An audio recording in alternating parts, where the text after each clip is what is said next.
Hello, in this video I will tell you 5 shocking numbers about deaths in police lockups in Malaysia. Lockups are places where police remand people for purposes of investigation. You can read more about remand on the website of the Federal Court.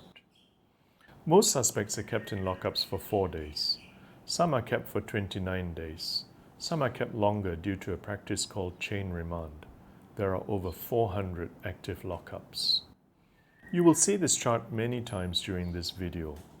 You will soon know why the 5 numbers are important. In many countries, governments publish the number of deaths in custody regularly. In England and Wales, they publish the data quarterly, which means every 3 months, but not in Malaysia. You can follow the link to see what they publish in England and Wales. To get data in Malaysia, every year NGOs have to ask MPs to ask the Home Minister in Parliament and hope that the MPs agree and that the Minister gives a complete answer.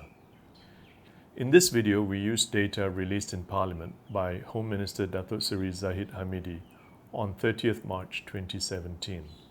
He said 110 people died in police lockups over the 7 years ending in 2016. Now we begin with the numbers. The first number is 16. The average number of lockup deaths per year should be 0, but it is 16. The second number is 8. The Minister gave 8 causes of death. 5 of the 8 causes are diseases ranging from asthma to heart failure to HIV to lung disease. The other 3 are suicides, fights between detainees, and injuries caused by the police. The Minister didn't give the true cause of death. For example, people don't die of asthma. People with asthma die because they can't take their medication or are not given emergency medical assistance, or because they are not taken quickly to hospitals. Courts often say deaths are caused by police failures and omissions. The third number is 3. There were only 3 prosecutions, which means people were charged in court for only 3 of the deaths. There should have been at least 110 prosecutions. We say at least because inquests and courts generally find more than one person to be responsible for a death in custody. The fourth number is 80. I'll explain this in the next 2 slides. By law and by directive of the Chief Justice, a coroner, who is more senior than a magistrate, must conduct an inquest and establish the cause of death if the cause is unknown or suspicious, or if the death was in a lockup, prison, or mental asylum. By law, an inquest need not be conducted only if someone has been charged in court for the death.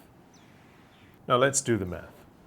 Since there were 110 deaths and 3 deaths resulted in charges in court, there should have been 107 inquests.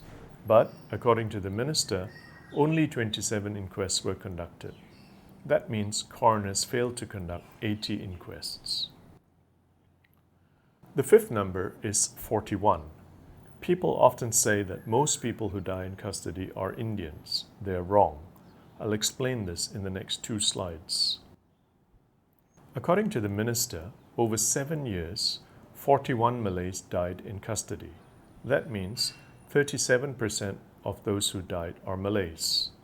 He also said 20 foreigners died in custody. It's probable that the majority of the 20 were Muslims.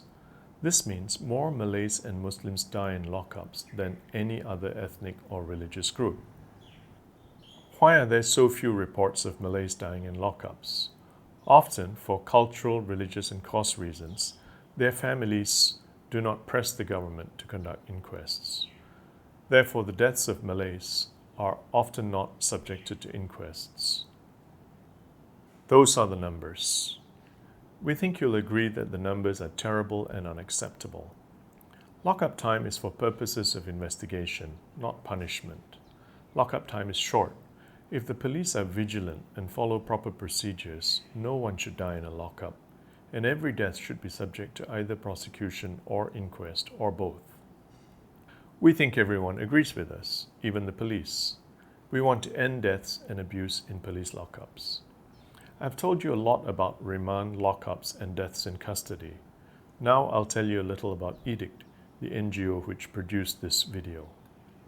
EDICT stands for Eliminating Deaths and Abuse in Custody Together. We help families of victims of deaths and abuse in custody in Malaysia. We advise them and represent them in courts of law. We reveal to the public what we learn in courts about police investigations, cover-ups, and causes of death. We do this by writing articles and publishing them on our website. We train lawyers to handle deaths in custody. We use true facts from court cases and official data to press the government to prosecute offenders, publish data, and make changes to practices, procedures, and laws. People often ask us how they can help. There are 4 ways you can help. First, you can forward our reports and statements to your friends through social media. For example, you can create a WhatsApp broadcast list and share this video with everyone in that list, or you can share this through Facebook.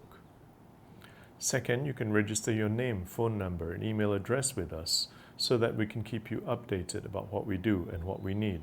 Our contact information is at the end of this video. Third, you can invite us to join your public events, for example, to give talks or to conduct training. You can message us through WhatsApp or email. Fourth, you can give financial support to EDICT. You can bank money into our bank account. The details are at the end of this video. You can make a difference just by sharing this video. If you share this video with 100 people, and each of them shares it with 100 people, and each of them shares it with 100 people, 1 million people will see this video. Please help us make a difference. Thank you for listening.